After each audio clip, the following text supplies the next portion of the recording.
Sejam muito bem-vindos aí ao nosso aulão CPA 30, Mão na Massa, onde a gente busca, de maneira mais prática, conseguir colocar no dia a dia de vocês práticas, técnicas de vendas, coisas que vocês conseguem aplicar no seu dia a dia. Bom, me apresentando, eu sou o Thiago Pacheco, mentor aqui da Black, dos temas de PJ e crédito, e hoje, especificamente, a gente vai falar de PJ, né? Um tema super, em alguns momentos, até lendários, né? Que cercam os grandes desejos das carreiras de quem está no mercado financeiro, mas sempre tem uma mística sobre tudo, né? Das dificuldades, de como bem interpretar uma empresa, como chegar numa empresa, como se apresentar a um sócio, como se apresentar aos grandes empresas. Hoje, inclusive, eu faço parte de uma cooperativa, né? Eu sou o executivo de crédito de uma cooperativa aqui no Mato Grosso. A gente vê as cooperativas de crédito ganhando larga escala no mercado, né? Então, legal a gente também fazer esse tipo de interação e mostrar que o tema que a gente vai conversar hoje aqui não está somente ligado aos bancos, mas também às cooperativas, uma vez que elas também atendem as pessoas jurídicas, né? E não tem muito como a gente falar de PJ sem falar de crédito. Acaba que a gente vai falar um pouquinho de cada coisa. Outro mistério, outra lenda que a gente escuta muito falar quando dizem de PJs, até mesmo nas nossas mentorias aqui. Será que o PF precisa saber de PJ? Vamos pensar um pouquinho, né? Atrás de toda PF, a gente tem pelo menos uma ou duas PJs, ou aliás, de toda PJ, sempre tem uma ou duas PFs por trás, né? Sempre tem uma pessoa física tocando. Pacheco, e aquela que tem uma outra pessoa jurídica atrás da empresa que eu atendo? Em algum momento a gente vai ter uma pessoa física, né? Mesmo que seja um grande executivo. Então vamos lá. Vamos pensar na PJ. Para a gente falar de PJ, acima de tudo, eu acho que a gente tem que ter um pouquinho de veia empreendedora, né? Como a gente consegue entender uma empresa, como a gente falar de PJ sem ter aquela veia empreendedora, né? Para a gente começar a entender um pouquinho de como funciona o mundo da pessoa jurídica, é importante que a gente entenda, de fato, como uma empresa funciona, né? Eu acho que nos próximos slides a gente vai ter a oportunidade aqui de falar um pouquinho do que é importante a gente entender das empresas. O que é importante a gente começar a ter no nosso mindset, uma coisa que a gente usa muito aqui na Black, esse termo, na hora que a gente tiver o momento mágico, né? O momento que às vezes a gente está prospectando, ou o momento que a gente acaba de assumir uma carteira PJ e a gente precisa ir lá se apresentar ao associado não, né? O sócio, a pessoa, ao representante, a um diretor que toca a empresa. Então, assim, sobretudo, eu diria de pronto que a gente precisa pensar um pouquinho com cabeça de empresário, né? Eu sempre me coloco e sempre procuro colocar as pessoas que trabalharam comigo e passam por nós aqui na mentoria, da necessidade de você ser muito mais do que um atendente de uma instituição financeira, quer seja um assistente, um caixa ou propriamente um gerente. No momento que você está gerindo uma carteira, é importante que você tenha uma perspectiva de que você é um consultor financeiro. Independente de onde você está, se você está na pessoa jurídica, se você está na pessoa física. Eu acho que a gente sempre ganha o jogo no momento que a gente está lidando com o cliente, né? Lidando com o associado, no caso das cooperativas, né? A gente tem, sim, que entender as dores e as necessidades daquele nosso cliente para que a gente possa dar consultivamente o nosso atendimento. Quando eu falo consultivamente, eu não vou ser leviano também em pensar que as grandes instituições, né, eu acho que de uma maneira geral, não vou mais tabular com mais grandes, que a gente tem as nossas metas, né, no nosso dia a dia. Mas no momento em que a gente consegue ser um pouco mais consultivo, quando a gente começa a entender um pouco mais de quais são as necessidades e como eu consigo apropriar os meus produtos, as minhas atitudes, o direcionamento que eu faço ao meu cliente de maneira consultiva, acaba que as metas vêm muito a reboque, vêm muito naturalmente. Tiago, nem sempre é assim. Beleza, pessoal? Eu sei bem como a vida como ela é na ponta, né? Mas no momento em que a gente consegue ser mais consultivo, no momento em que a gente consegue ser mais sensível às necessidades de cada empresa ou de cada pessoa que a gente atende, é natural que elas te busquem em momentos até de consulta, que elas indiquem pessoas tão boas quanto ela, né? Tem um termo que o Rafael Testa gosta muito de usar, que é águia anda com águia. E a coisa é mais ou menos assim. Se a gente atende bem uma empresa, se a gente presta um bom atendimento, um bom serviço, uma boa consultoria, e consultoria, pessoal, às vezes a gente vai ter que ter a hombridade de dizer não. A hombridade de dizer que eu não consigo atender naquelas circunstâncias, ou o produto que a pessoa quer eu não tenho para atender. Porque a relação tem que ser muito transparente, né?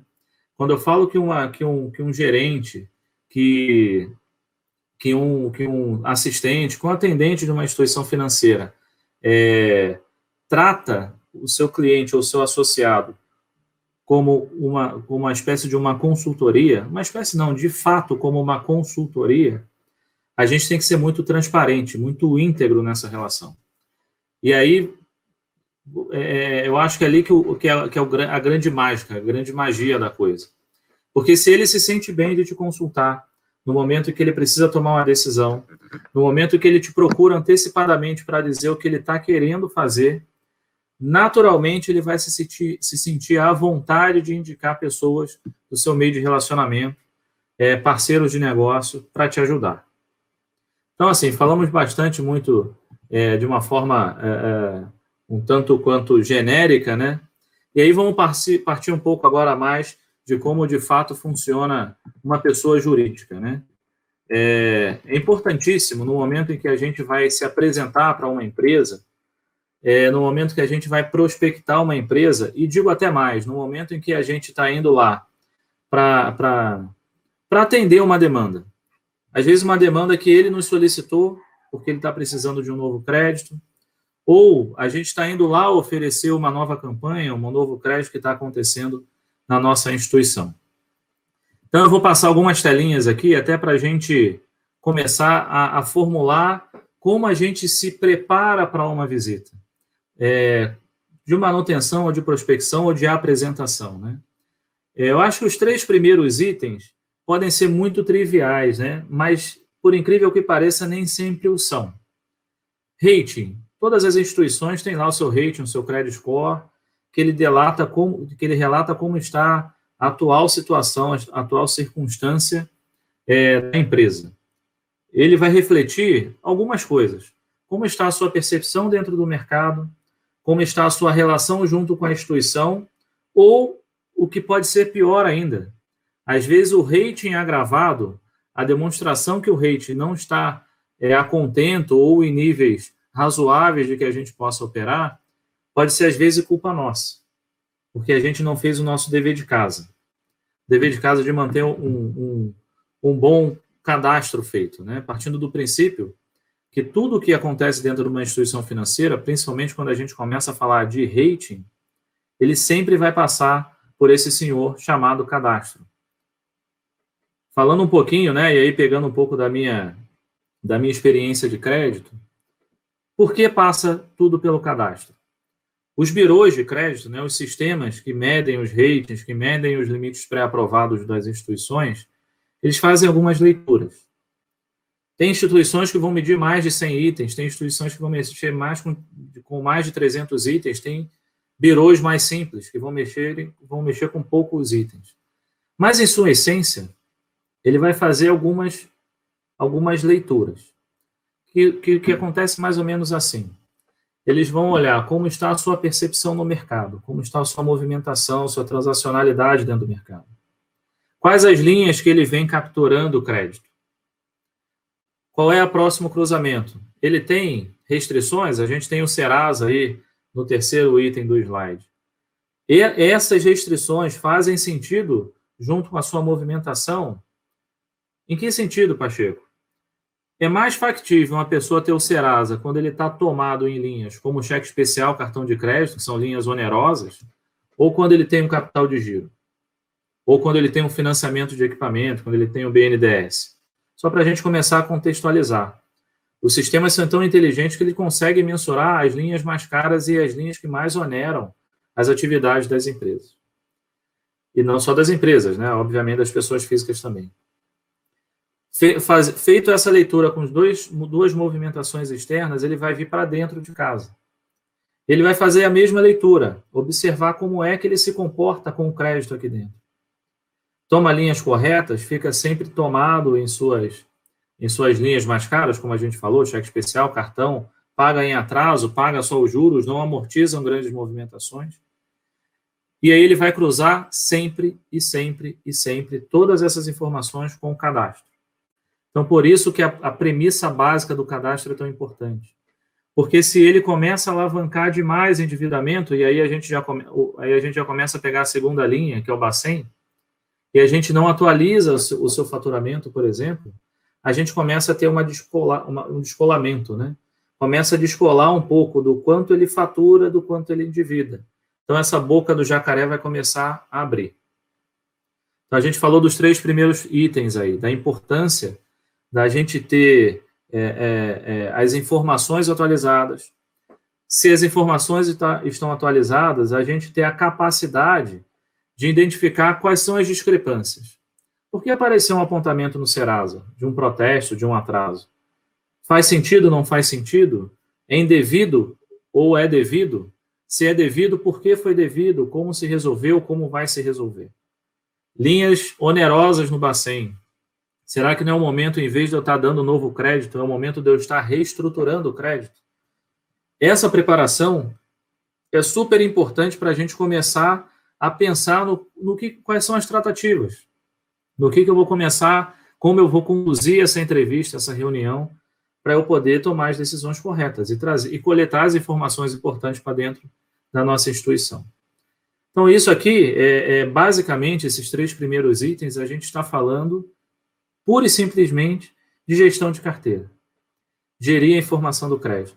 Gerir o que de fato é importante para que a gente não se arrisque. Ou ao contrário também, quando as coisas são muito boas e a gente identifica que não tem problema nenhum, a gente tem a segurança de alavancar o crédito, de conseguir trazer esse cliente, essa empresa, esse associado, no caso das cooperativas, para dentro de casa, fazer com que essa relação seja um pouco mais próxima.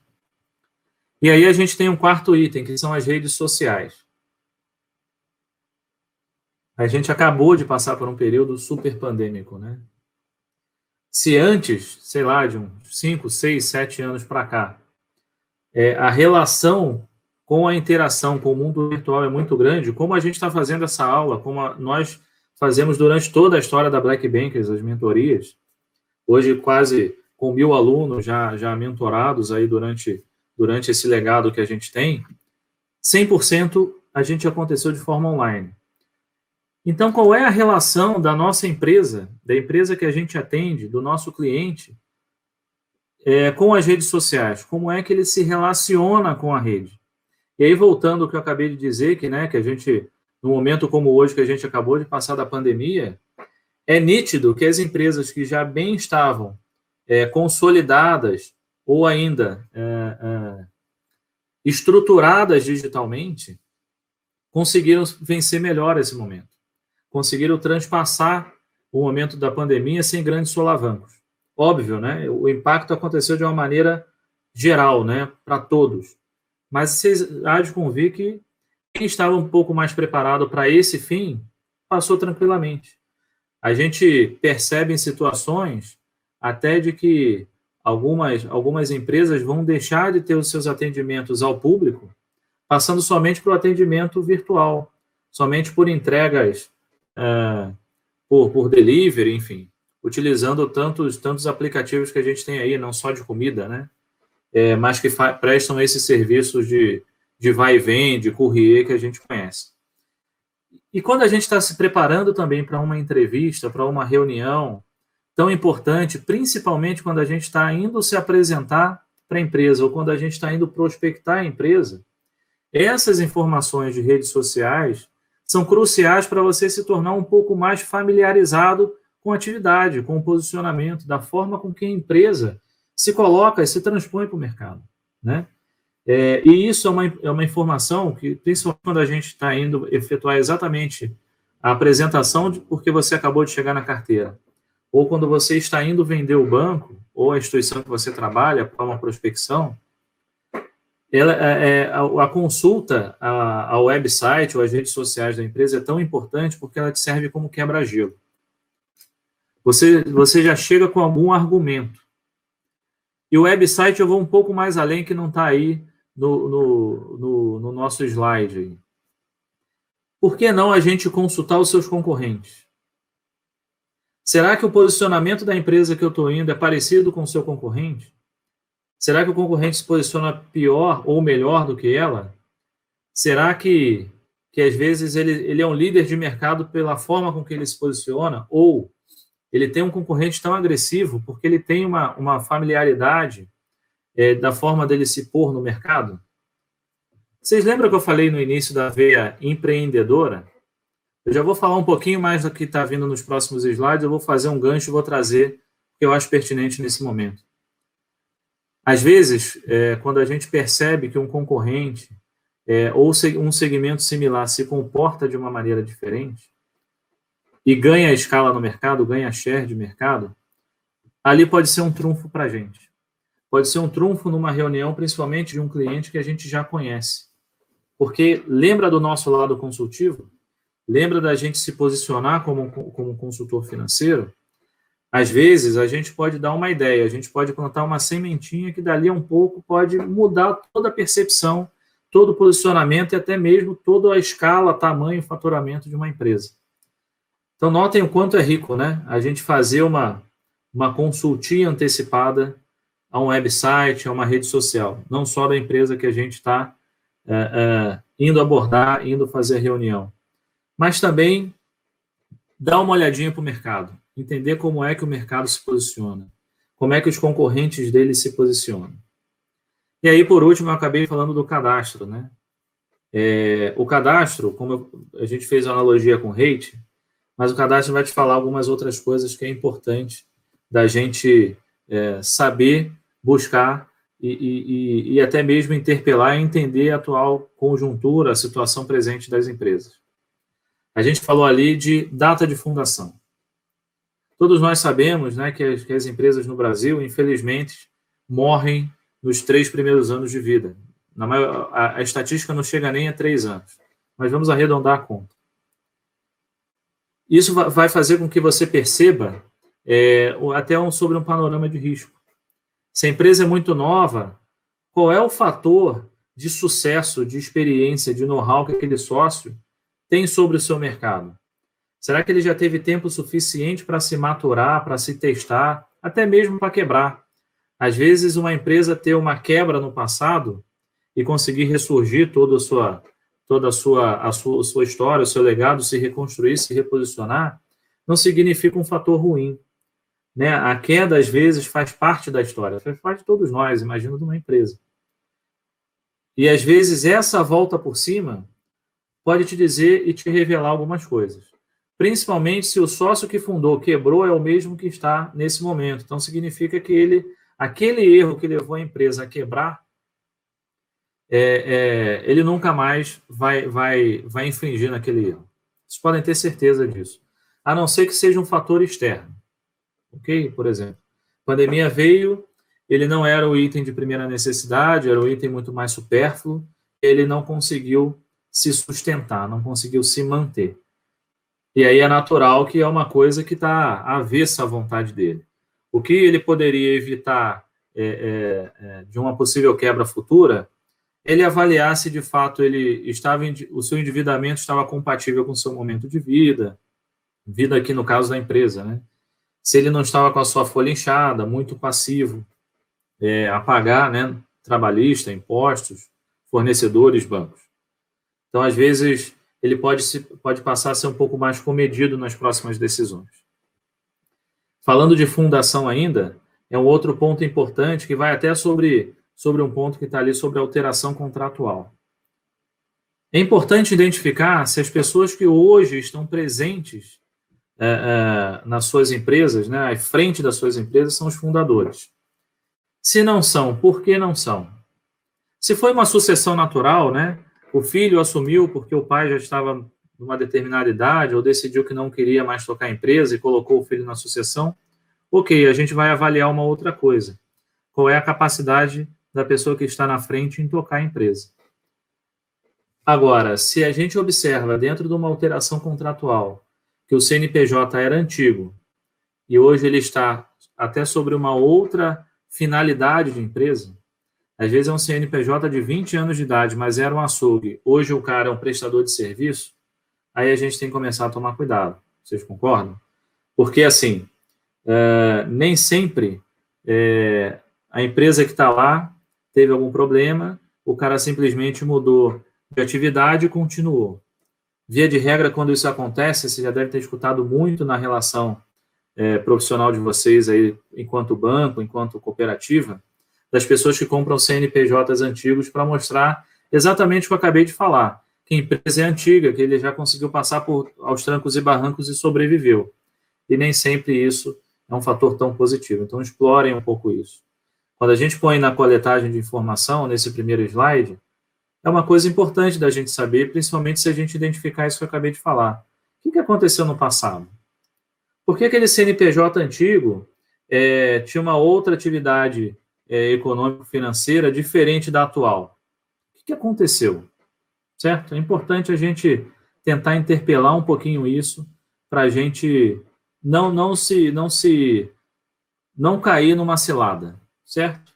Então, todos os pontos para se amarrar, quanto mais importante. E até mesmo para você começar a entender a empresa, começar a entender o que de fato ela faz, o que está acontecendo, né? Entender o porquê mudou a atividade econômica, por que foi comprado o CNPJ, ok? Outro ponto importante aqui, ainda falando da alteração contratual, para a gente passar para o próximo passo. Hoje nós temos um sócio antigo, um sócio que fundou a empresa, um sócio que já está ali à frente da empresa há 15 anos, ele já tem uma idade um pouco mais avançada às vezes, né? É natural que muitos brasileiros abram empresas com seus 40 anos, com seus 50 anos, porque teve todo um legado profissional e aí, em algum momento, ele saiu do mercado, ou o mercado saiu com ele, que infelizmente é o que acontece, né? E ele decidiu tocar uma empresa. Abriu uma empresa, normalmente isso sempre acontece no mesmo segmento que ele trabalha, ou sobre um sonho, né? E aí ele está à frente da empresa há muitos anos. Esse é um ponto importantíssimo da gente entender. Porque grandes empresas já vieram a quebrar e falir por conta de sucessão. Porque, às vezes, o sócio fundador, ele é tão centralizador, ou ele sempre esteve na frente da empresa que ele não foi capaz de passar a sucessão para alguém. Vocês querem ver um caso clássico? Acho que todos aqui conhecem Casas Bahia, né? Quem não e quem nunca comprou alguma coisa lá. Não sei se vocês já tiveram a oportunidade de ler o livro do Samuel Klein, né? Eu até recomendo, porque é um tanto inspirador, né? Ele é um cara que começou a vender utensílios domésticos numa carroça, puxando uma carroça, né? Em algumas cidades, eu que sou carioca, chamava isso de burro sem rabo, né? Que a pessoa puxa a própria carroça. E ele foi abrindo uma primeira loja, a segunda, e criou um império. Quando Samuel Klein veio a falecer, né, veio a faltar na família, os seus filhos e a esposa assumiu a frente da empresa. Só que eles nunca tiveram a vivência que o Samuel Klein tinha à frente dos negócios, né? Eles não tiveram tempo suficiente para amadurecer à frente do negócio. E as Casas Bahia quase foi vendida, foi fechada, enfim, naquele momento. O que eles perceberam? Como eles não tinham capacidade naquele momento de tocar, tiveram uma sacada super importante. Por que não pegar a empresa, colocar no conselho de administração para tomar as maiores decisões e contratar executivos para tocar o negócio?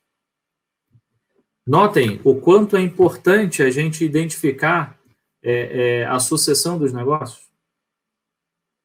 A falta do fundador, das pessoas que tomam as decisões, podem ser cruciais nas vidas das empresas. Então, é importante a gente identificar isso. Como está a sucessão da empresa? Já está definida? Já tem a pessoa? Se já tem, quem é? É um sobrinho? É um filho? É o filho de um sócio? É um genro? Como essa pessoa está? Ele tem know-how suficiente para tocar o negócio? Ele já está presente no dia a dia da empresa? Será que algumas reuniões que a gente vai lá, enquanto gerente PJ, ou como, enfim, como consultor, que eu gosto muito de falar, ele já participa das reuniões, já participa de determinados níveis de tomada de decisão? Ele já está experimentando a gestão, o pulso do negócio? Porque pelo menos ele já começa a internalizar e tomar aquilo para si. Vocês conseguem perceber que se isso não acontecer, é fadado a gente ter uma descontinuidade do negócio? Então, entender essas alterações contratuais, essas sucessões são super importantes. Eu diria mais, eu diria que são cruciais, né, para o negócio permanecer. E a gente, sendo um consultor ou um atendente da pessoa jurídica, é super importante da gente saber qual é o próximo passo que a empresa está tentando dar.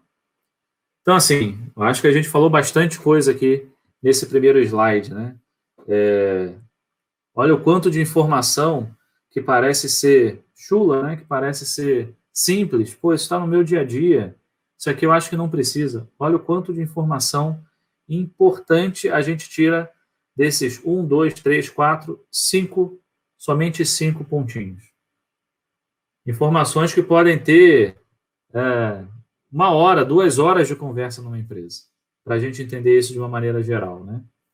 Então, cuidado, atentem aos detalhes, atentem a cada ponto desse, a cada sinalzinho que te aparece, até para a gente, como eu falei, ter a oportunidade de trazer esse cliente para mais próximo da gente. Nas duas circunstâncias, eu vou usar um termo que a gente utiliza muito, acho que todo mundo já usou, né? Falar que quem chega cedo bebe água limpa. Para o bem e para o mal. Se a gente identifica boas coisas, a gente naturalmente vai fazer bons negócios e alavancar nossas rentabilidades enquanto carteira.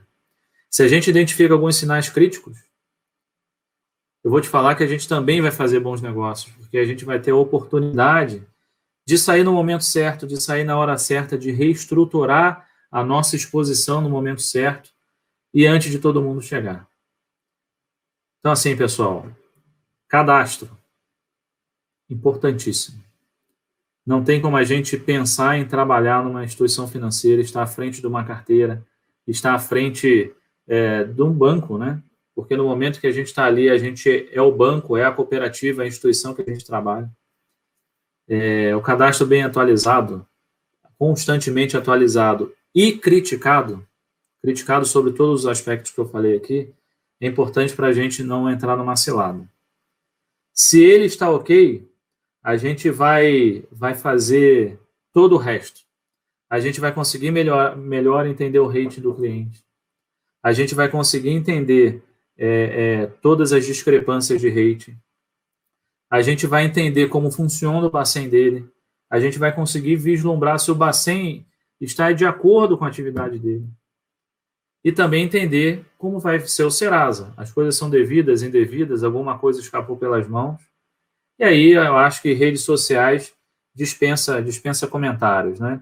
Rodrigo Marra falou o seguinte: a qualificação de dados é imprescindível na construção de um relacionamento com o cliente PJ. Meu irmão, é exatamente isso. Exatamente isso. E digo mais, você falou na construção de um relacionamento com o PJ. PJ que tem medo de dar determinadas informações, cuidado. Vocês concordam que quem não deve não teme? Se você faz tudo correto, para que você vai evitar de dar as informações que você precisa? Vai justificar uma discrepância no Serasa, falar, olha, de fato eu esqueci meu contas a pagar não apurou determinada nota fiscal, o boleto venceu, mas eu já paguei juros. Está no nosso dia a dia. A gente mesmo, às vezes, esquece de pagar alguma coisa quando não está no débito automático, né? Pensa numa PJ, principalmente se a gente começar a falar de PJs médios para frente. Grande, né? Os que estão no corporate, nos middles da vida. Contas a pagar desses caras é uma loucura. Então, assim, pegando a palavraseando aqui o que o Rodrigo Marra falou, é mesmo imprescindível a qualidade dos dados. Imprescindível. Imprescindível também quando a gente não consegue receber os dados. Mais uma vez, cuidado. Eles precisam informar a gente. Como é que a gente toma decisões, como é que a gente lida com esse relacionamento sem as devidas informações. Beleza? Vamos dar sequência aí. Bom, acho que aqui a gente acabou já falando tudo, né, sobre os ramos de tendência, né, os concorrentes. Vamos passar um pouco mais para frente.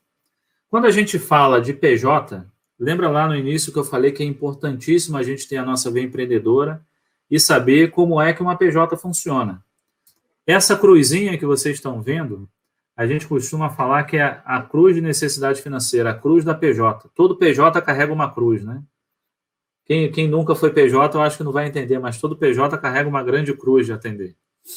É uma PJ, mas é uma cruz muito gratificante.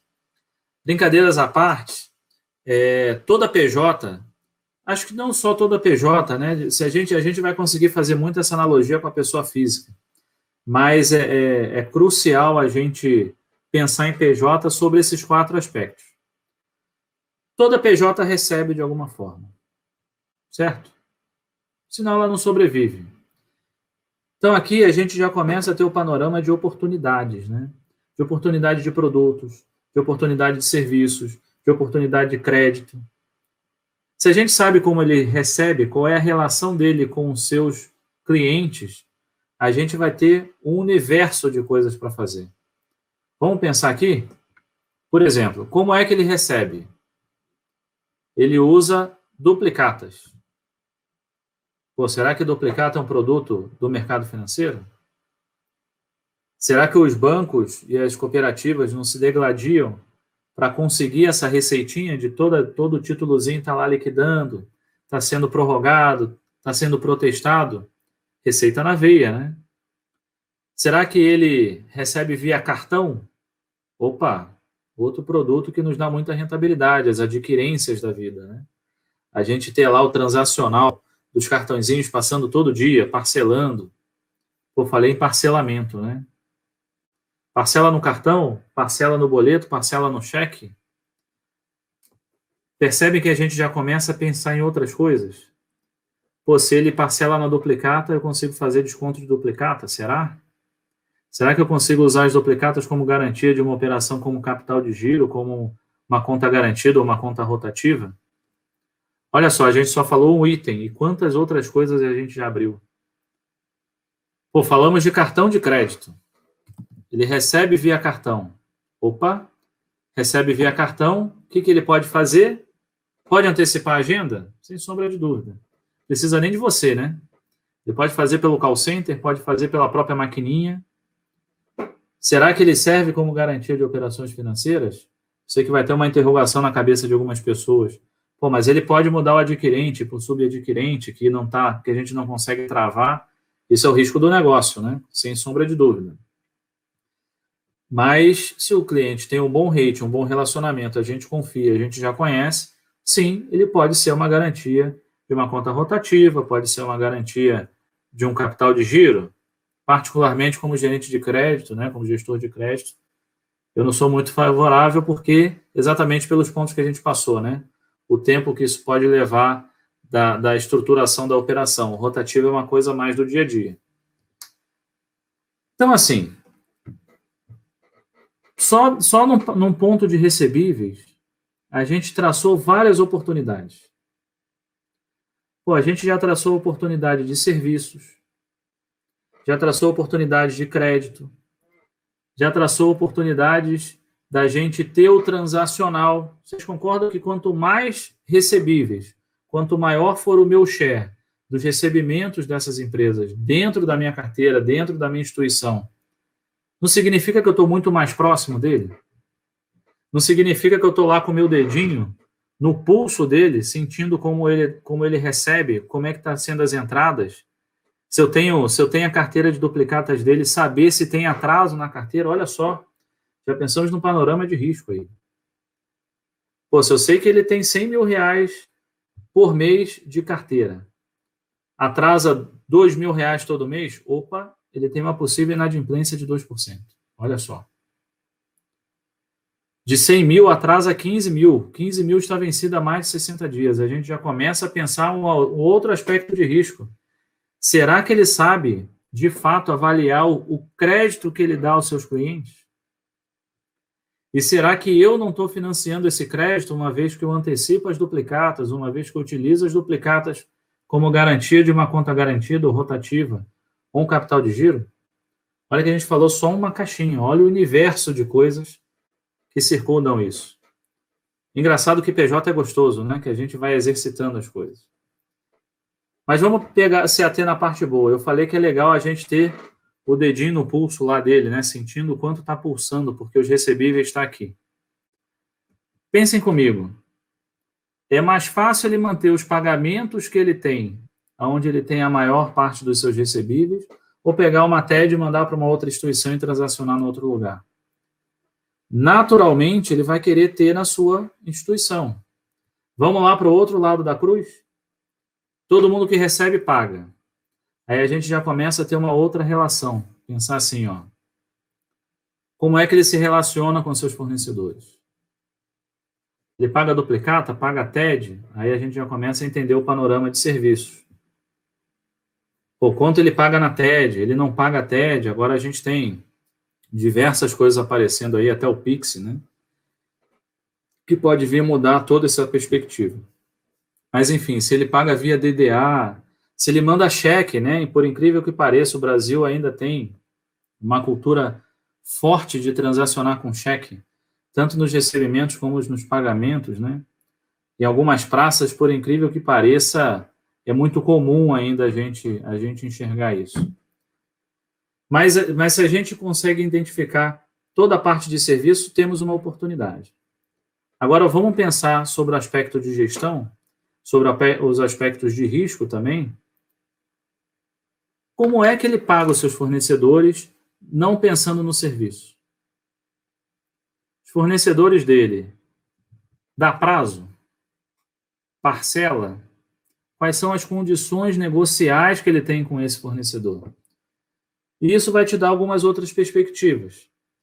Vamos pensar nas oportunidades de crédito? Se ele paga o seu fornecedor com 30 dias e financia o seu cliente, voltando para a ponta de recebíveis, 3, 4, 5 vezes, vocês conseguem notar um gap nisso aí? Um gap no seu fluxo de caixa? Aí a gente já começa a pensar nas extremidades da cruz aí. Bom, se ele precisa estocar, paga com pouco tempo o seu fornecedor e financia muito o seu cliente, naturalmente ele precisa se financiar nessa lacuna. Como ele se financia? Com o recurso dele, ele vai ao mercado buscar esse dinheiro para poder se financiar? Oportunidades de crédito. Vamos pensar nas perspectivas de risco? Pensem comigo. Vocês acham que o cara, a pessoa não, mas a empresa, oferece menos risco no mercado se ele tem mais ou menos prazo com seu fornecedor? Pô, Pacheco, mas se o cara paga antecipado, ele pode ter um desconto. Show de bola. Isso é indiscutível. Aí a gente está falando sobre tentar ganhar no financeiro, né? Ele está tentando ganhar os descontos para que ele possa fazer uma campanha ou, naturalmente, para ele aumentar a rentabilidade da sua empresa. Agora, se as condições de ele pagar à vista, 30 dias, 7 dias, 18 dias, 15 dias, são as mesmas dele pagar com 60, pagar com 30, 60 e 90, se as condições são iguais, é natural de que, se ele tem mais prazo para pagar, se ele consegue parcelar por mais vezes nas mesmas condições do à vista ou com prazo menor, é óbvio que ele oferece o menos risco ao mercado. Isso é um bom sinal para você. É um sinal de que aquele fornecedor confia nele, tem um crédito imenso com ele, principalmente se a relação for longínqua, né? Se ele já tiver muito tempo de relacionamento com aquele fornecedor. Então percebam que nas duas pontas a gente consegue arbitrar por 3 aspectos, né? Aspecto de serviços, aspecto de crédito e aspecto, sobretudo, de risco. Que não tem como caminhar nada dentro de uma instituição financeira se a gente não pensar em risco, né? Quanto mais um cara que trabalha com crédito como eu. Então, assim, esses sinais que às vezes a gente pega numa entrevista, numa reunião, a gente tem que se atentar igualzinho a gente falou no slide anterior. Não simplesmente pegar essa informação crua que a gente anotou no nosso caderno, jogar num parecer ou num relatório de visita e esperar que o sistema faça essa leitura, nos casos principalmente de varejo, onde os birôs de crédito rodam os limites sozinhos, ou em oportunidades em que você tem um analista, de que você consegue submeter uma proposta para um terceiro avaliar. Então, da mesma forma que você critica as informações, os documentos cadastrais, critiquem também essas informações, para a gente saber se ele está oferecendo mais ou menos risco no mercado. Se ele está oferecendo mais risco para o seu fornecedor, se ele está tentando se colocar de uma maneira diferente no mercado com seus clientes, se ele está expandindo a sua gama de parcelamentos. E isso é um fator de risco, vocês concordam? Porque, naturalmente, se ele aumenta exponencialmente ou significativamente a quantidade de parcelamentos, a sua necessidade de caixa, a sua necessidade de capital de giro, e aí me permitam um parênteses, né? Eu falo muito isso, falei isso em todas as lives da Black e falo muito isso na mentoria. Nós, do mercado financeiro, temos a culpa de botar no mercado que capital de giro é o crédito parcelado pessoa jurídica. E não é. Acho que isso deveria até chamar de um outro nome. E é natural também que os sócios das empresas, quando vêm até a nós buscar um crédito, ele fala assim, eu quero um capital de giro em 12 meses, em 24 meses. E nem sempre ele está precisando de capital de giro, porque essencialmente para o empresário e para as empresas, capital de giro é a grana, né? É o recurso financeiro que ajuda a gerar a atividade econômico-financeira.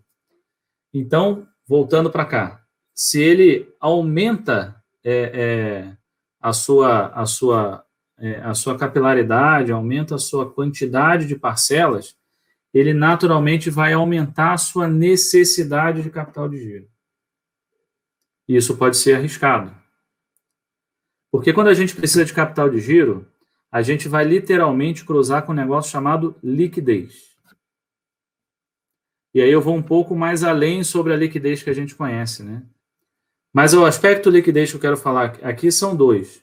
É o aspecto dele se bancar, dele ter caixa suficiente para bancar esse capital de giro, bancar essa nova estratégia de venda, essa nova relação que ele está tendo com o seu cliente, né?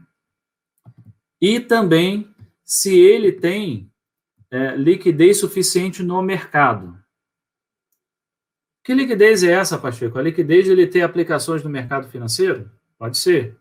Só que aí eu volto na relação com o caixa, que eu acabei de falar, dele conseguir se bancar. Então é a liquidez de ele ter patrimônio para, se ele precisar queimar, precisar vender de uma maneira oportuna, de uma maneira rápida, para poder bancar essa necessidade? De certa maneira, sim. Mas eu volto ao caixa, né? Porque a gente pode entender que liquidez são todas as reservas de ativo dele para poder bancar o seu passivo. E aí é a mesma teoria que eu falei há pouco da contabilidade. Mas onde eu quero chegar é se ele tem liquidez suficiente para recorrer aos seus parceiros. De que maneira? Se ele consegue condições de parcelamento ou de pagamento junto com os seus fornecedores. Isso é uma liquidez.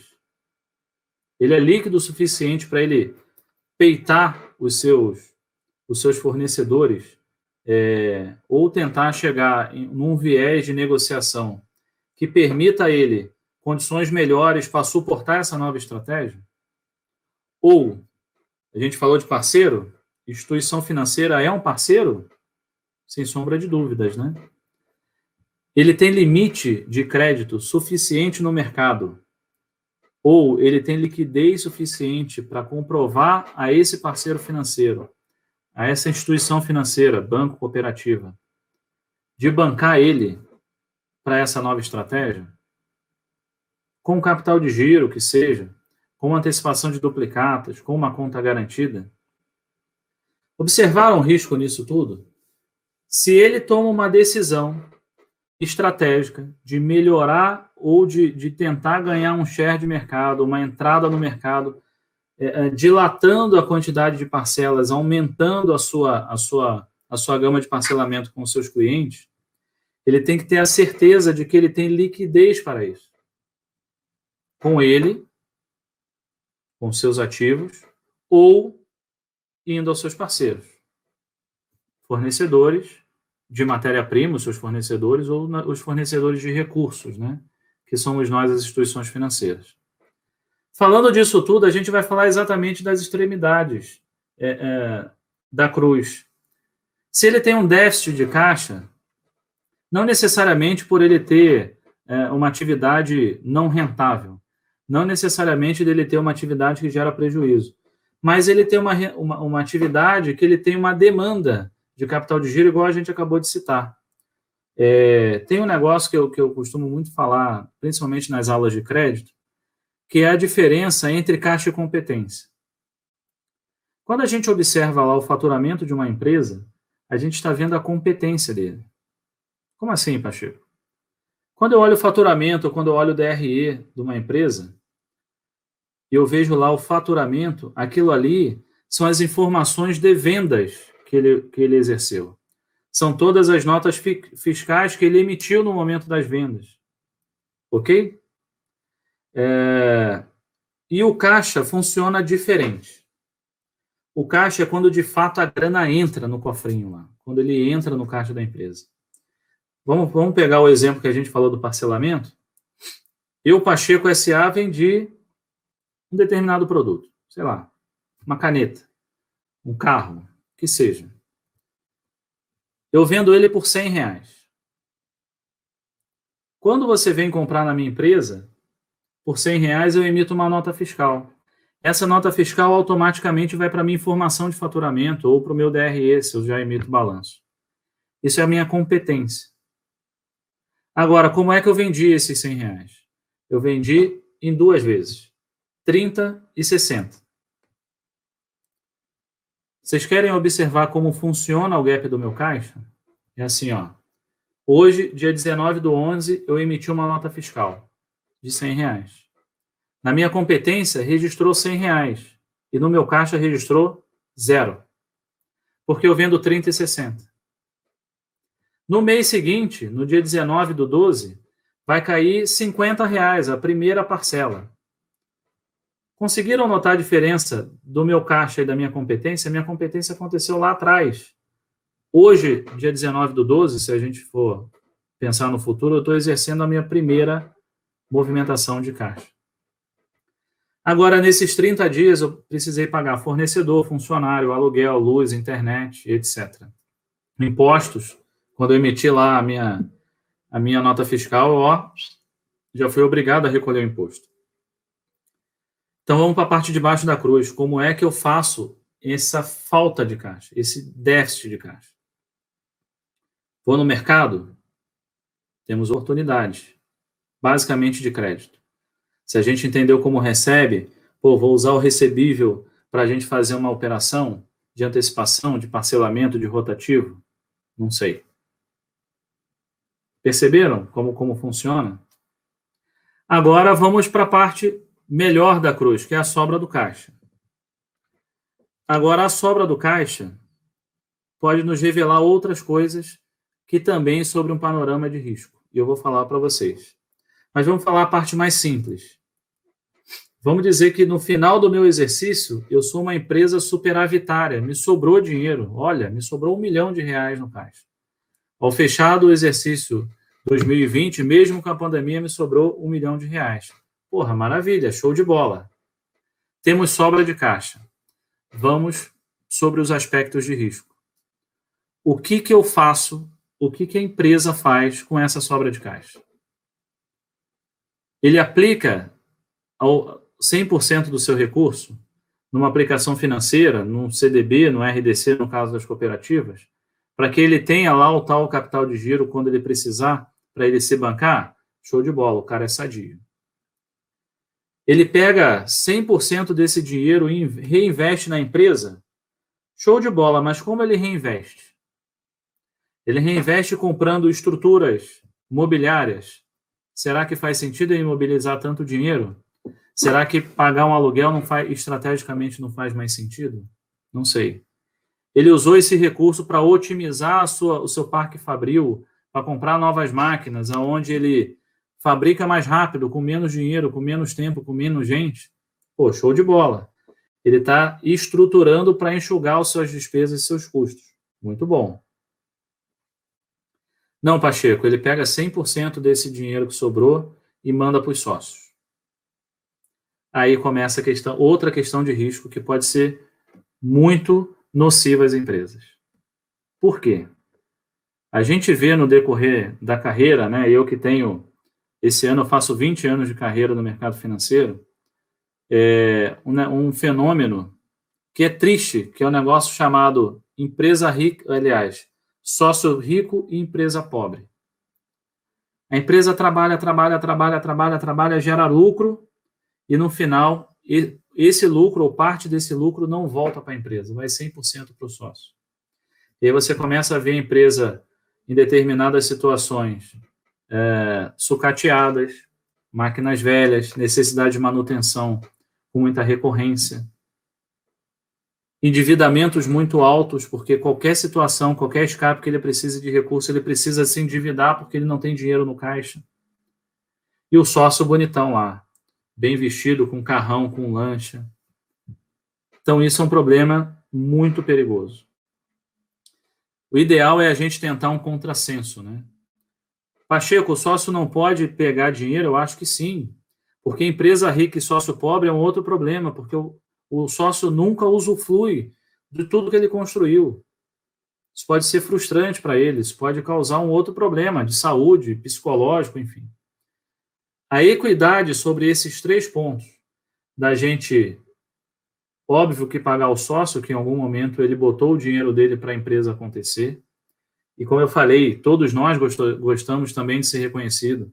Quem de nós aqui não gosta de receber o nosso bônus, que acontece lá no início do mês, no início do ano, desculpa, sobre o que acontece em nossas instituições, né?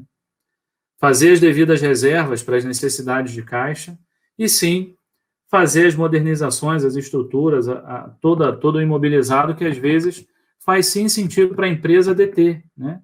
É natural que, às vezes, precisa comprar uma nova sede, expandir um parque fabril, comprar uma máquina nova. Então, uma equidade sobre esses 3 paradigmas é o melhor dos mundos. E é isso que a gente tem que começar a entender. E tem um fator muito mais difícil, que é muito mais cruel para a empresa. E aí a gente tem que tomar muito cuidado para não entrar. Se a empresa gera lucro e ela não reinveste na empresa e se endivida para poder manter as necessidades de caixa da empresa, de estruturação, de otimização, de expansão. Esse dinheiro não está na empresa. Os sócios não têm patrimônio, e a importância da gente manter atualizado o cadastro, que nós falamos lá na frente da aula. Cuidado. Acho que na 4ª turma, na 5ª turma da Black Bankers, um gerente usou um termo que eu uso até hoje, isso tem um pouco mais de um ano, que ele falou assim, a gente tem que tomar cuidado com as pessoas cítricas, e isso eu levei para a vida, isso. A gente tem que tomar cuidado com os laranjas. Porque se o dinheiro não está na empresa, não está no sócio, alguém está levando esse dinheiro que não pode aparecer à frente da empresa. Então, cuidado, porque a linha de ruptura, num caso desse, é muito tênue. Se a gente não consegue identificar para onde vai a sobra do caixa, qualquer problema de default que a gente tiver para trás, a gente não tem onde se agarrar, a gente não tem onde executar. Então, assim, pessoal, toda empresa vai ter essa cruz, toda. Toda empresa, de alguma maneira, em algum momento da sua vida, vai ter um déficit de caixa, um superávit de caixa, que a gente precisa interpretar essas pontas. E ela não vive sem receber e sem pagar. Então, observem que a gente, em 4 pontinhos, a gente consegue destacar praticamente tudo que uma empresa vive, né? Vivencia no dia a dia. Identificar os pontos de como é essa relação dessa cruz na empresa, a gente vai abrir uma gama de coisas e a gente vai começar a conseguir direcionar tudo que é factível de nós ajudarmos a empresa. Lembra que eu falei lá no começo da live da gente se posicionar como um consultor financeiro? Percebem que eu falei no início, que aqui no meio da nossa fala aqui da cruz, que capital de giro é um termo que até culpa nossa do mercado ser tão viciado nessa palavra capital de giro, que assim, quando um cliente senta na sua mesa e fala assim, senhor gerente, eu preciso de um capital de giro, invariavelmente, 8 em 10 gerentes vão perguntar em quantas vezes. Enquanto a pergunta deveria ser o seguinte, para quê? Qual a finalidade do crédito? Por que o senhor está precisando de crédito? Aonde esse crédito vai ser direcionado? Lembraram da nossa posição enquanto consultor financeiro? A gente vai conseguir direcionar o produto correto. O capital de giro é a essência da coisa. É para que ele precisa do recurso e não a linha parcelada da pessoa jurídica. Ele precisa de recurso financeiro para mover alguma coisa. O quê? Porque assim, pessoal, às vezes, ele precisa, como eu falei, ele está abrindo a sua escala de parcelamento. Ele está deixando de parcelar de 3 vezes o seu cliente para parcelar 6. Ele aumentou a sua necessidade de financiamento da sua operação, do seu ciclo operacional. E às vezes a gente dá uma linha de 12 meses, 24 meses, 36 meses, a gente pode estar matando a empresa. Se a gente pensar nominalmente os juros que tem num capital de giro e numa conta garantida ou num rotativo, dependendo da instituição, é óbvio que a conta garantida e o crédito rotativo é mais caro do que o capital de giro parcelado, nominalmente. Agora é matemático o negócio. Pensa nos juros compostos, né, que aqui no Brasil não existe juros simples, salvo algumas operações, capitalizado por 24 meses. Pense numa taxa de 1,5% capitalizado por 24 meses. Agora pense numa taxa de 1,80% capitalizado por 90 dias, por 3 meses. Qual vocês acham que o nosso cliente vai pagar menos? Sem sombra de dúvida, vai ser a conta rotativa, né? Que ele recebe, toma o dinheiro, faz o seu negócio, recebe, paga. Precisou de dinheiro de novo? Toma mais uma vez, faz o seu negócio, recebe, paga. Por que eu falo isso? Se hoje, no D0, você dá um capital de giro de 24 meses para ele financiar o seu negócio, você sanou ele naquele mês. Sendo que dali a 30 dias ele tem uma parcela, 60 dias ele tem outra parcela, 90 dias tem outra parcela, e assim até o 24º mês. Só que no mês seguinte, naturalmente, ele vai ter de novo uma demanda de crédito. Em vez de ele estar recebendo e vindo me pagar, para que ele pague menos juros, ele vai te solicitar um novo crédito. Se você não tiver mais crédito, ele vai numa outra instituição receber crédito. E aí, se não derem a linha correta para ele, derem mais uma vez um parcelado, senhores, falando numa situação igual desse nosso exemplo, onde ele aumentou a sua margem de parcelamento de 3 meses para 6 meses. Ele vai sanar mais uma vez a necessidade daquele mês. Só que naquele mês em questão vai vencer a primeira parcela do empréstimo que ele pegou contigo. Notem que no decorrer dos meses, as parcelas vão se empilhando, vão se empilhando, vão se empilhando. Em vez de ele pegar o dinheiro, fazer o negócio que ele precisa, recebeu, pagou. Porque dificilmente um empresário que parcelou por 24, 36, 48 meses, quando ele recebe o dinheiro do negócio, ele vem e paga antecipado a operação. Ele vai deixar com que aconteça os meses. Então, a posição nossa como consultor financeiro é crucial nesse momento. E mostrar para ele que ele pode sim pagar menos juros, mesmo que a taxa nominal seja maior, né? Então, isso eu acho, não, eu acredito, porque eu sempre me posicionei dessa forma, mesmo nos momentos em que eu geri carteiras PJs, inclusive em corporate, demonstrar para ele que, às vezes, a linha que ele está pedindo não é a linha que ele quer. O inverso, por incrível que pareça, é verdadeiro também. Às vezes, a empresa precisa fazer uma expansão da sua planta fabril. Tem um terreno sobrando no lado e está super apertado, ele precisa aumentar o galpão. Precisa crescer um pouco mais a sua empresa. E ele vem e te pede uma conta rotativa. A essência é exatamente ao contrário, né? Porque você precisa colocar crédito parcelado naquele crédito que vai se pagar ao longo do tempo. Eu acho que todo mundo já ouviu falar na sua vida aí sobre depreciação. Então, como aquela atividade essencialmente não vai gerar rentabilidade, o movimento de uma expansão, sim. Mas o fato dele aportar o dinheiro no crescimento da sua planta fabril não vai gerar rentabilidade, não vai gerar recurso como é quando ele aumenta o seu nível de parcelamentos ao cliente. Então, aí sim faz sentido ele pagar parceladamente, para que toda aquela estrutura de expansão, de otimização, as coisas venham a acontecer no decorrer do tempo. Então, assim, quando a gente está falando de imobilização, expansão, as linhas parceladas são mais indicadas. Quando a gente fala de coisas rotativas, né, por sua essência, as linhas naturalmente rotativas fazem mais sentido, conta garantida, antecipações. Por isso que o nosso posicionamento como consultor financeiro é essencial, para que a gente consiga conduzir da melhor maneira o nosso cliente. A gente dizer se aquele posicionamento pode ser equivocado ou não. Perfeito? Espero que tenha me feito entender, mas qualquer coisa, por favor, manda no chat aí que a gente vai esclarecendo as dúvidas. Então, assim, cruz do crédito. Falamos pra caramba aqui, né?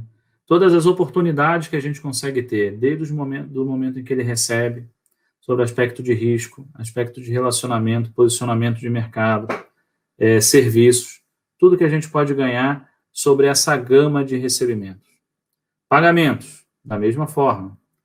Como ele se relaciona, quais são os riscos que o mercado está imprimindo contra essa empresa. O mercado está dando crédito para ele? O fornecedor dá crédito para ele? Se não dá, a gente tem uma oportunidade de crédito nessa relação pagamentos e recebimentos, né, que é exatamente a base da pirâmide aí. E entendendo toda a sua atividade, toda a sua essência da pessoa jurídica, a gente pensar nas sobras, né? E também, lógico, oferecer os serviços pertinentes, como aplicações, etc. E também entender qual é a relação dessa sobra com a empresa, com o sócio e com os investimentos necessários, sim, na empresa para tocar. Empresa, no primeiro momento, quando a gente pensa em caixa. Se não está indo para nenhum desse lugar, luzinha amarela acesa. Para onde está indo essa grana? Certo? Até mesmo para a gente pensar um pouco sobre o aspecto de risco. Então, vamos lá. A gente falou muito de consultoria financeira. A gente falou muito aqui sobre como é que a gente se coloca como consultor dessa empresa. A gente tem aí 5 pontinhos. 5 pontinhos também essenciais para a gente interpretar como é que ele se relaciona com as mais diversas áreas da empresa. Uma empresa não vive só de venda, uma empresa não vive só de pessoas. A empresa tem um conglomerado de assuntos que a compõem. Um conglomerado de assuntos que geram oportunidades para a gente. Um conglomerado, naturalmente, de assuntos que vai nos ajudar a entender e gerar as oportunidades de serviços, de rentabilidade e de riscos. Notem que alguns desses a gente já falou exaustivamente lá na Cruz do Crédito, né? Quando a gente pensa em vendas. Como é que ele se relaciona, né, com o seu cliente, mais uma vez, como ele parcela, como ele se posiciona, aí a gente já começa a ir para o marketing. O parcelamento é sim um posicionamento de vendas, mas também é um atrativo de marketing, né? Todo mundo gosta de pensar lá No final do ano, parcele suas compras em até 10 vezes. Pô, é um chamariz. É uma relação, é um posicionamento. A gente falou lá no início como é que ele se relaciona com as redes sociais, como é que eles se colocam nas redes sociais. Pô, concorda que é uma questão de marketing?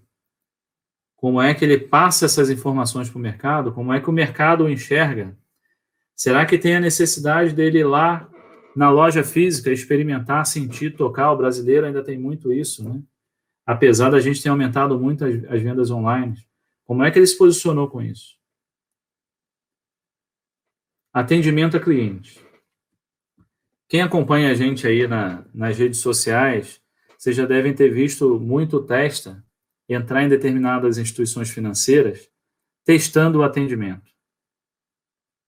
E engraçado, assim, o perfil de atendimento tem que ser muito condizente com o perfil do cliente que ele deseja, ou, melhor, qual o produto que ele está vendendo. Porque, assim, existem determinadas atividades econômicas que o comprador, que o cliente não gosta de ser muito oportunado. Tem determinados segmentos, principalmente segmentos de compra de impulso, que às vezes precisa daquele vendedor um pouco mais incisivo, que chega, que já vai no lado da loja, fala, oi, tudo bem, eu sou fulano de tal. E tem determinadas lojas que a pessoa não gosta de ser muito oportunado, né?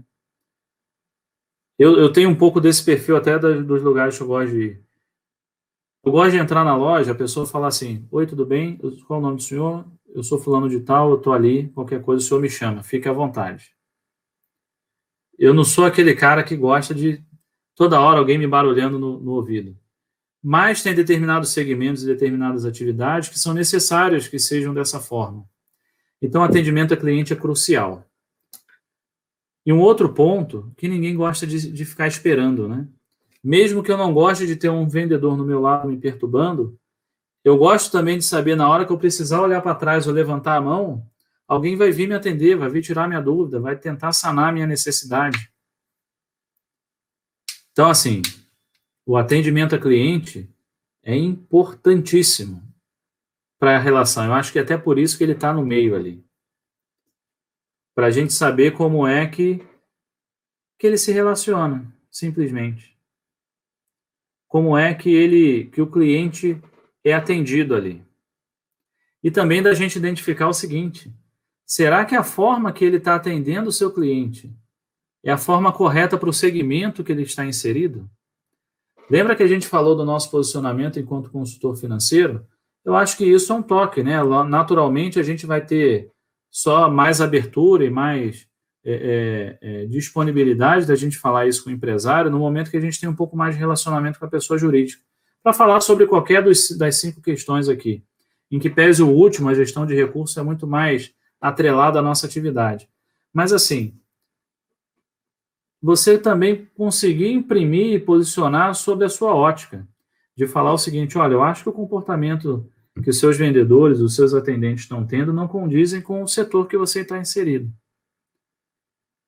Porque, assim, se você está acostumado a ser atendido de determinada forma, um determinado segmento, se ele destoa demais daquele nível de atendimento, a possibilidade de você não voltar mais ali é gigante. Certo? Pensem nas grandes franquias aí que nós temos. A forma de atendimento é muito padronizada, né? É muito similar. Se você está no Rio de Janeiro, é do mesmo jeito, se você está em São Paulo, é do mesmo jeito, se você está em Brasília, em Goiânia, em Manaus, em Salvador, em Belém, no Sul, em Curitiba, é muito similar. Se isso destoa, você fala assim, olha, eu até continuo comprando na loja, mas não naquela loja, do shopping tal, da rua tal, do bairro tal. Certo? Você quer ver uma outra coisa engraçada, assim, ó? Vamos pensar em carro? Vamos pensar em 2 segmentos de carro. Vamos pensar no segmento de carro que tem linhas mais populares. O vendedor é até um cara um pouco mais agressivo, no sentido de ele já te receber na loja, te oferecer um café, de querer que você entre no carro, de que você ligue o carro, de que ele já vai passando a proposta. Vamos rodar, me dá o seu CPF, sua identidade, vamos tentar passar a proposta do banco. Pensa no carro de médio ou alto padrão. Ele sabe que muitas das vezes aquele cara não vai comprar o carro naquele momento. Aquele cliente que acabou de entrar, ele não vai, ele está indo conhecer o carro. Então ele vai chegar, ele vai querer entrar no carro, vai querer experimentar, vai perguntar algumas coisas muito técnicas do carro, diferente do que quem compra um carro um pouco mais popular. Ele quer saber quais são os airbags, como é que funciona o sistema de freio, se tem controle de estabilidade, qual é o consumo, como funciona o computador de bordo. Vai pedir para fazer um test drive. E por mais que o vendedor tenha a oportunidade de pedir para ele passar a ficha, às vezes o cara vai simplesmente agradecer e voltar na semana seguinte. Até essa percepção de atendimento, a pessoa tem que tomar um pouquinho de cuidado, porque as relações são diferentes. Gestão de pessoas. Eu sempre tive uma artimanha que nunca me faltou quando eu precisei visitar uma empresa, assim. Alguns sinais vão ser muito claros, né? Principalmente se o turnover é muito alto, a rotatividade entre os funcionários é muito grande, se a procura de vagas, no momento em que abre, tem uma fila muito enorme, né? Agora, uma coisa que é crucial para o gerente PJ pegar como é a relação de gestão de pessoas, é assim, ó, se você tem uma visita às 10 horas, chegue 15 para as 10. Chegue 15 para as 10. Pergunta ao porteiro como é a empresa. Solta algum verde. Pô, essa empresa é super legal, está aqui há tanto tempo, né? Uma empresa grande. Pô, o patrão é legal, você gosta da empresa, é bom trabalhar aqui? Pode ter certeza, pessoal. Principalmente os funcionários que estão um pouco mais na base da pirâmide. Eles não vão ter dó de falar mal da empresa se eles não estiverem satisfeitos. E às vezes ali você vai pegar coisas muito sutis, que podem ser um sinal para você. A empresa é boa, é legal, gosto de trabalhar aqui, mas vira e mexe tem um atraso na folha de pagamento. Opa! Atraso na folha de um pagamento pode ser um super problema para uma empresa. Pode ser um super problema. E às vezes é uma coisa que você não identifica se você não tiver o fluxo da folha de pagamento dentro da sua instituição. Então, assim, a gestão de pessoas, se a gente consegue identificar na visita, e são esses detalhes pequenos, às vezes numa simples conversa, às vezes você já conhece a recepcionista e você tem um pouco mais de liberdade para perguntar determinadas coisas, pode te dar outros vieses para você saber como é a relação dessa gestão de pessoas. E, por fim, é o que eu falei, a gestão de recursos é o que mais se aproxima da nossa atividade, né? Lembra da cruz? É ali que a gente vai começar a medir determinadas coisas. Pô, a sua eficiência de produtividade, quais são os equipamentos que ele tem, se tem sobra, ele faz a atualização dos seus equipamentos, são equipamentos muito deteriorados, muito antigos. Então, assim, a gestão de recursos está muito atrelada ao financeiro. Muito atrelado, porque ali, se ele tem uma máquina muito velha, pode consumir muita energia, pode demorar muito a produzir, pode exigir mais pessoas para tocar aquele equipamento. E, naturalmente, a sua rentabilidade cai. Se ele precisa de grana para repor essa máquina, a gente já começa a ter uma outra perspectiva de como são os recursos financeiros para financiar isso. Seu próprio caixa, busca no mercado, estoques, né? Qual é a sua relação de estoque? Qual é o giro do seu estoque? Será que ele não compra demais ao ponto de ele ficar com recurso muito imobilizado ali dentro, naturalmente comprometendo a sua rentabilidade? Ou ele tem uma estratégia tão bem definida que ele consegue deixar o seu estoque lá no seu fornecedor, que ele faz uma apropriação de um grande lote, ele só vai pagando conforme ele precisa comprar? Então, notem essas estratégias, né? Porque estoque parado e estoque dentro da empresa é dinheiro parado, vocês concordam? Mas, naturalmente, se ele consegue ter uma dinâmica de jogar esse estoque para um terceiro e ter a agilidade de trazer isso para o seu cliente, ele naturalmente deixa a sua máquina mais leve. Sua necessidade de recursos diminui e, naturalmente, a rentabilidade aumenta. E essas ideias, às vezes, voltando mais uma vez do que a gente fala do consultor financeiro, às vezes é uma ideia que você mesmo pode passar. Será que você não consegue imprimir ou botar aquela sementinha em determinadas sugestões, em determinadas estratégias que podem melhorar exatamente esse nível de rentabilidade, esse nível de relação com o seu fornecedor, com o seu cliente, deixar a máquina um pouco mais leve? Eu sei que deve estar na interrogação na cabeça de vocês quando vocês falam assim, pô, Pacheco, mas aí você está tirando um pouco da minha produção, né? Porque se o cara precisa de recurso, ele precisa de crédito, naturalmente me ajuda a bater a meta. Legal, pessoal, concordo com vocês. Mas vocês preferem ter um pouquinho todos os dias ou do que você ter um pocão uma vez só? Quando a gente tem uma relação com a PJ, principalmente, quando a gente se coloca como consultor financeiro, a gente quer ter uma perenidade no relacionamento e não que o negócio se estanque de maneira rápida, né? Que simplesmente a coisa acabe de uma hora para outra.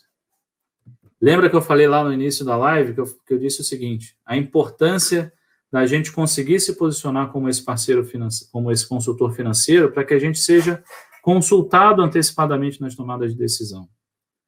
Para que a gente seja o primeiro a instituição a ser cotado naquela tomada de decisão. E por que não a gente direcionar para o caminho certo? Para que a gente naturalmente continue tendo esse posicionamento de ser o primeiro cara a ser consultado, de ser o primeiro cara a ser cotado, de uma ideia que acabou de surgir na cabeça do empresário, ele vem até você para te perguntar, para saber o que você está acontecendo, o que você pensa, o que você analisa sobre aquilo. Chegar nesse nível de relacionamento, nesse nível de comprometimento, de a proximidade com o empresário, a gente tem o jogo na mão. E aí a gente tem que, esse ato de ter o jogo na mão é o ato de ter o jogo na mão com responsabilidade. Porque a gente não pode também se aproveitar da gente estar muito perto dele, né? É óbvio que nas parcerias a gente pode vir sim a recorrer a alguma ajuda numa determinada produção, numa determinada meta, isso é da vida, isso é do jogo, né? É do jogo do mercado financeiro. A gente sabe como funciona, eu não vou ser leviano de dizer que isso não acontece e não deva acontecer. Mas o ponto crucial aqui no meu raciocínio é dizer o seguinte, se o empresário está a fim de tomar uma decisão, cara, eu quero ser o primeiro a saber. Se ele está começando a ter uma ideia, eu quero que ele compartilhe comigo, porque ele passa a ter confiança no que eu faço. Ele passa a ter confiança no que eu estou indicando para ele. Porque se ele tomar a decisão que eu estou falando, quem vocês acham que ele vai assinar o contrato? Às vezes, essa parceria, essa proximidade, não vai ser aquela briga de taxa que às vezes a gente tem todos os dias. Não vai ser o 0,10, o 0,05 que vai fazer com que ele feche no outro banco. Porque no momento que ele fecha no outro banco, será que aquele cara, o outro gerente que está lá, que é o meu concorrente, tem condições de dar a mesma assessoria que ele tem aqui? Então, esse posicionamento é muito importante. Então, pessoal, agora caminhando aí para o finalzinho da nossa live, né? Eu acho que aqui a gente consegue fazer uma amarra até daquela linha do tempo do que a gente falou lá e da cruz do crédito, da cruz da PJ e de tudo que a gente falou. Vou ratificar o que eu venho falando durante toda 1h20 que a gente está conversando. Não só o gerente, né, o atendente da pessoa jurídica, mas também da pessoa física, tem que se colocar sempre como um consultor financeiro. Sempre.